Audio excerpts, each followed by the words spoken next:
So let's go in and create a drawing here. This is student work of a freehand drawing. And when students are new with this, I always have them just try to do their very best and in their head try to follow the rules for shaping brows. So as we see here, the parallel rule of the spacing being the same in between here seems to be followed until here. Now, you always want to be at a constant flow upwards until the arch. And as you can see here, it's kind of gone up and then back down a little too soon. And when I'm looking at people and their arch placement, I'm not always using their eye as a guide. Now, that can be used, but for me, I like to look at their natural growth and then the curve of their bone. So where does their bone really start to curve? That's kind of where you need to be placing that. Also, another little quick tip here is to find their natural brow bone. You follow here, and then you can kind of create the line from here.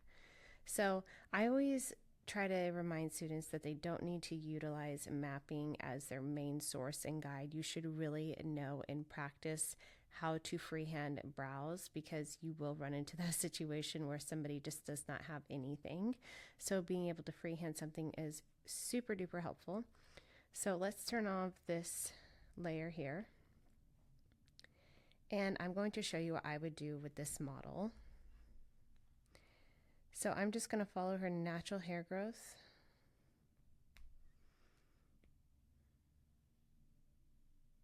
And something that you can do is you can start drawing and then you can take a line and go straight across so that you make sure that you are not dropping the tail of the brow below this line.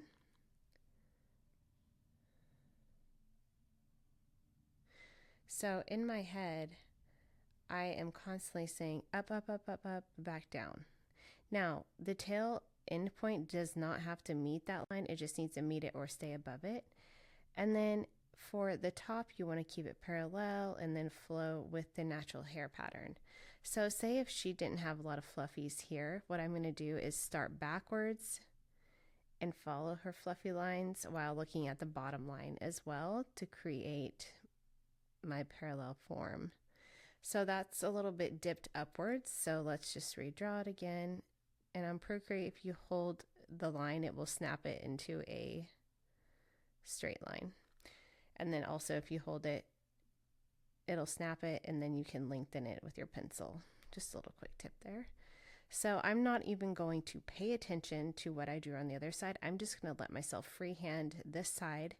I like to really see where my hand takes me on each side before I start even getting math involved, because I hate relying on math and mapping. I like to be creative and use the client's natural hair growth as much as possible.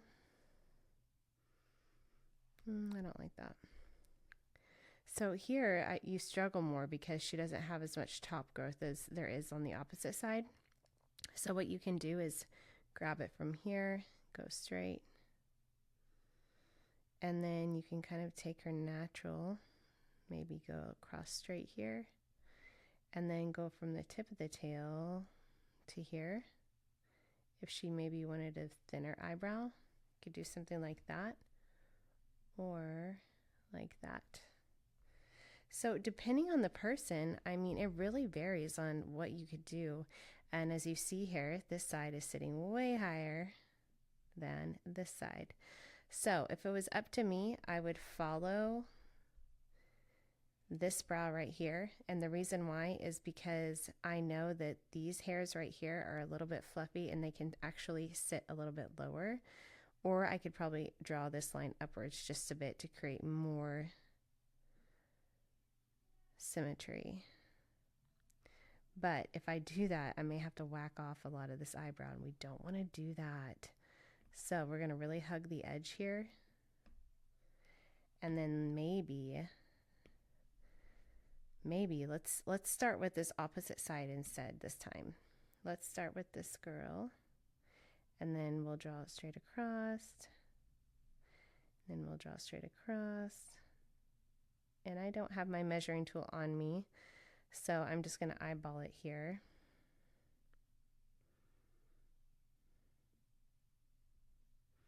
Let's actually redraw this one.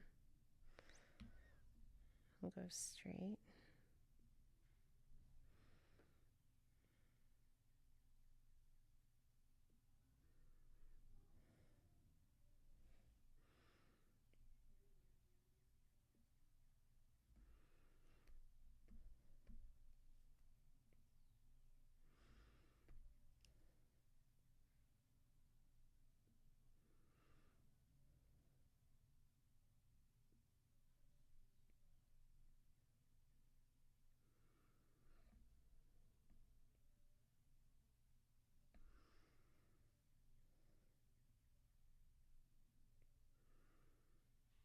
Something like that. And then at this point, I would get out my string and my calipers and really double check to make sure from the center point to the start, like these two lines were the same apart, and then this point to this point are the same, and then this point and this point are the same as well on this other eyebrow.